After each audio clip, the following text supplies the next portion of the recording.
मोटे लाला जलेबी वाले की कहानी। घर से निकलते ही बाहर चौराहे के सामने ही मोटे लाला जलेबी वाले की मशहूर दुकान थी। सुबह बेडमी कचौरी और साथ में गरम गरम जलेबी मिलती थी। शाम को एक बड़ी सी कढ़ाई में दूध उबाला जाता जिससे रबड़ी तैयार होती थी। रात को दूर दूर से लोग दूध जलेबी खाने के लिए आते थे। छज्जूमल बहुत मोटे थे। वे दुकान पर बैठे रहते थे, अपने कारीगरों को डांटते रहते थे। गल्ला संभालना उन्हें बहुत अच्छी तरह से आता था। किसी से भी 1 रुपए का हिसाब गलत नहीं होता था। सुबह 11 बजे से रात के 12 बजे तक दुकान पर ही बैठे रहते थे। सभी उन्हें मोटा लाला के नाम से जानते थे। कुछ पुराने लोग थे जिन्हें उनका नाम छज्जूमल पता था। मैं उस समय 13 या 14 वर्ष का था। माँ से 5 रुपए लेकर जाता था। 2 रुपए की 2 बेडमी और 3 रुपए की जलेबी आ जाती थी। वहीं बराबर में पड़ी बेंच पर बैठकर खाता था। हम 2 दोस्त जाते थे। हम कोशिश करते थे कि एक ही बेडमी में सारी सब्जी खा जाते थे, फिर दोबारा दोनों लेकर आगे बढ़ा देते थे। मैं भैया थोड़ी सी सब्जी देना। सब्जी देने वाला लड़का लालाजी की ओर देखता। लालाजी हम दोनों को दूर कर देते इससे पहले वो कुछ बोलते। अरे लालाजी, आपकी सब्जी बहुत टेस्टी है, इसीलिए तो ये रोज बेडमी खाने आते हैं, वरना अगले चौराहे पर 2 रुपए की 3 मिलती है।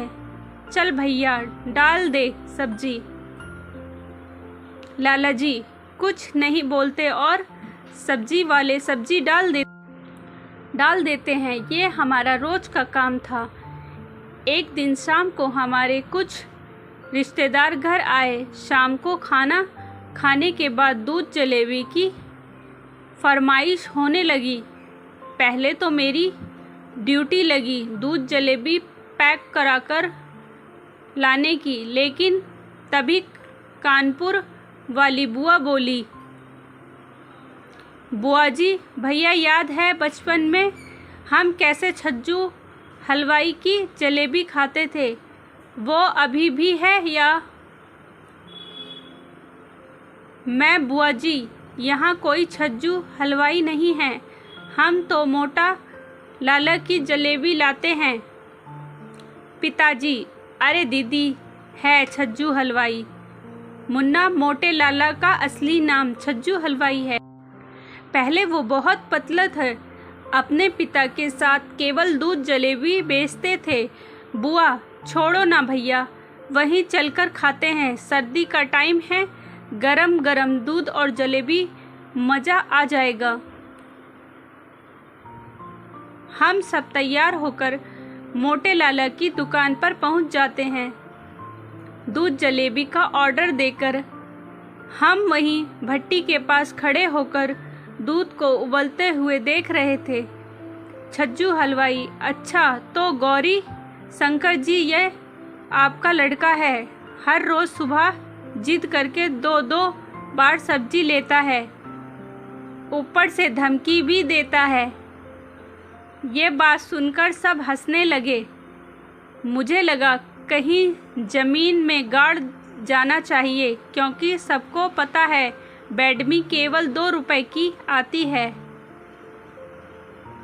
पिताजी, क्यों मुन्ना, ये मैं क्या सुन रहा हूँ?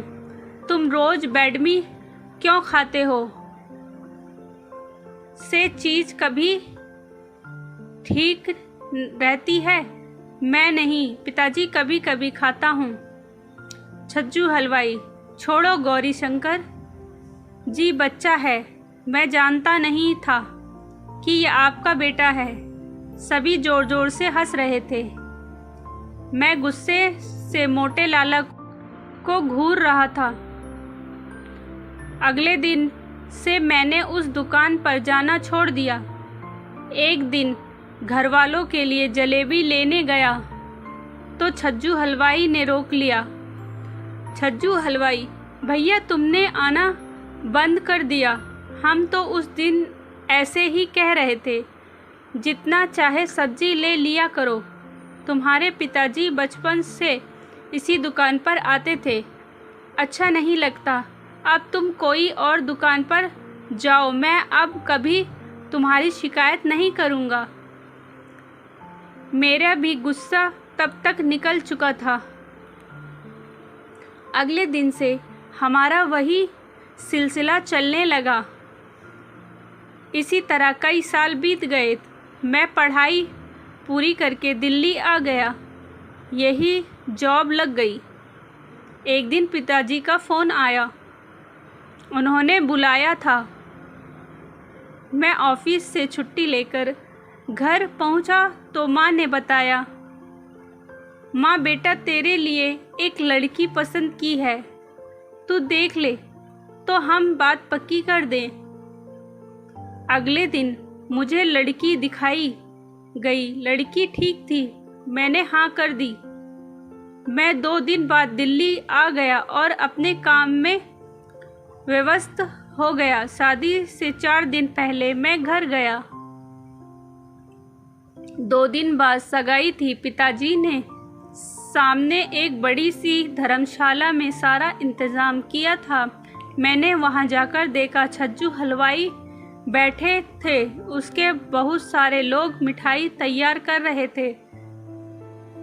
पिताजी, बेटा इससे अच्छा हलवाई नहीं मिलेगा।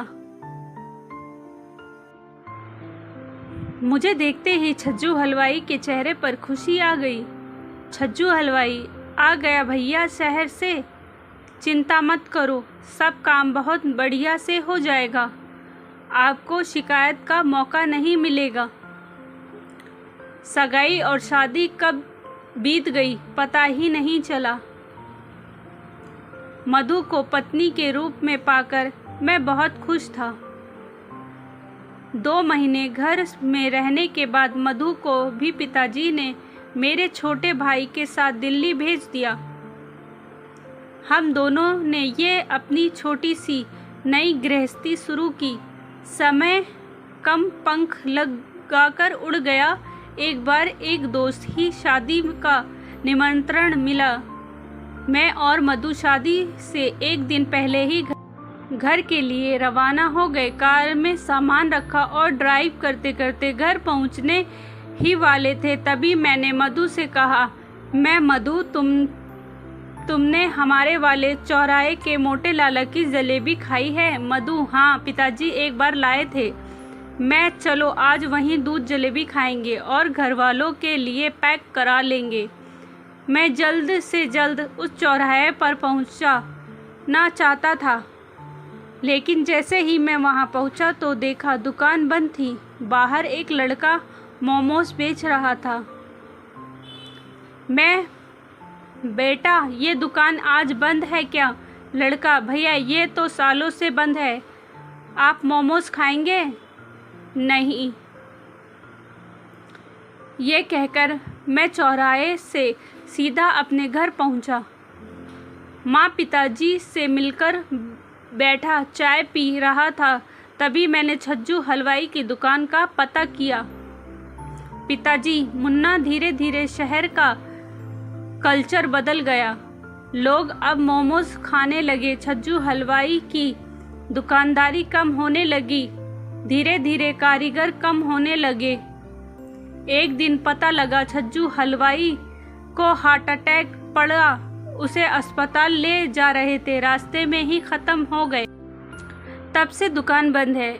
उसका एक ही लड़का था जो शहर में नौकरी करता है।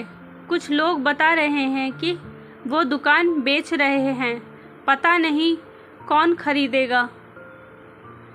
ये सब सुनकर एक पल के लिए मेरी आंखें नम हो गईं। हम अपने कल्चर से कितना दूर होते जा रहे हैं।